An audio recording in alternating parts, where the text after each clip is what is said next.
Anh có thể giới thiệu một chút về cụ,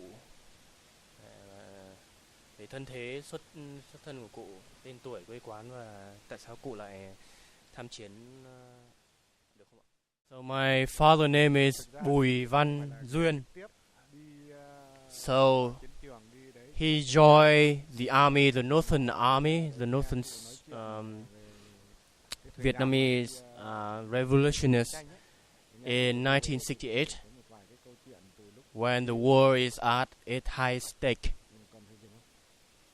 I don't know if you guys have heard of the Tet Offensive, but my father was fighting in this really brutal and brothers and sisters. So all of the male in his family joined the revolution. Thì đi năm 68 đi cả hai anh em cơ. Hai anh em bố tôi thứ hai, nhà đông anh em 10 con cơ. Thì bố tôi là tên là Bùi Văn Diên. During our second homestay, we worked with a man named Mr. Ho. Not only did he help us with our service project of building a wall, but he also shared his father's stories of the war.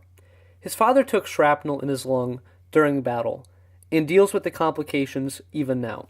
And yet, Mr. Ho's father shows forgiveness to Americans and to the next generation. With every tour group that Mr. Ho helps, his father loves to meet them and talk to them.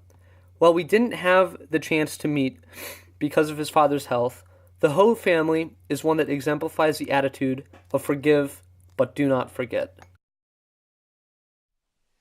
Cậu học sinh muốn hỏi là when I had groups like you guys here, oftentimes I took them to my family to be able to talk with my father, and they treated all of those students and guests like his own children, his own grandchildren, and it seemed like he wanted to talk a lot with them since he asked a lot of questions, but seemed like he had that language barrier, so he couldn't ask much. Father encouraged me to work and collaborate more with not only the Americans but with foreigners in general.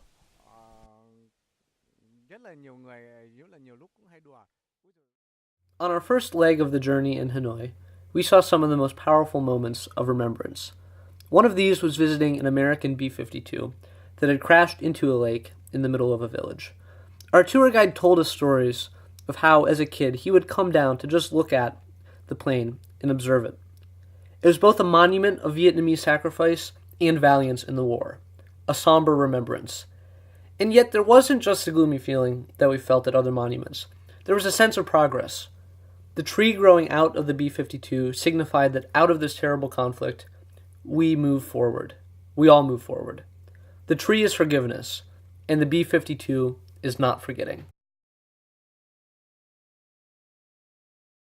Another trip we made was to the Hanoi Hilton, as it's known colloquially, or, by its real name, the Ho Lo Prison. To Americans, it's only viewed as where our soldiers were held as prisoners of war. Yet its history goes much further than that. It was used during French colonialism to imprison the Vietnamese. The museum symbolizes the culture of resistance within Vietnam, showing how prisoners would escape under French rule.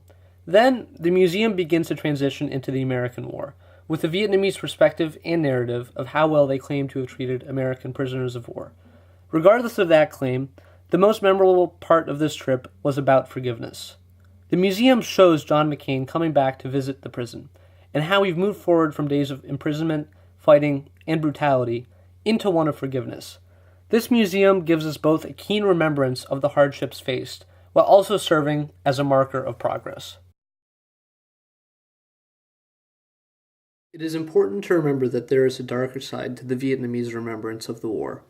People will not forget atrocities such as the My Lai massacre, or the devastating and long-term effects of Agent Orange, and nor should these facts be discounted in our narrative. The My Lai Massacre Museum and Ho Chi Minh City War Remnants Museum are a testament to the darkness that the Vietnamese people face every day. In visiting both of these places, it became apparent that the way to move forward from these horrors is to confront them. At several museums, such as My Lai or the Hanoi Hilton, there is a narrative of triumph over the American invaders. It is a tangible aspect of many museum visits. In Ho Chi Minh City's War Remnants Museum, however, the tone takes a much more somber turn. Quick to demonstrate the inhumanity and brutality of the war, we did not see a victorious attitude. Rather, the museum asked the question, did anybody really win? The Vietnamese people remember the war differently. For most of the people we've talked to, there is a very prevalent attitude of forgive, but do not forget. 50 years after the war, people are not eager to dwell on it, but rather to look towards the future. During our Hanoi visit, one of the smallest monuments left the biggest impression. It was of John McCain and his imprisonment. It described him, as well as 9 other American planes being shot down that day. And yet, the most powerful part was our tour guide Viet telling us that citizens placed flowers and incense in McCain's honor after he had passed away. That's a powerful moment of forgiveness. John McCain, a notable American politician whom Vietnam had imprisoned, and a historical signal of their war victory. But the emotion has changed. In this moment of remembrance for McCain, the forgiveness was just as strong. Through moments like this, we all see that Vietnam continues to forgive, but never forget.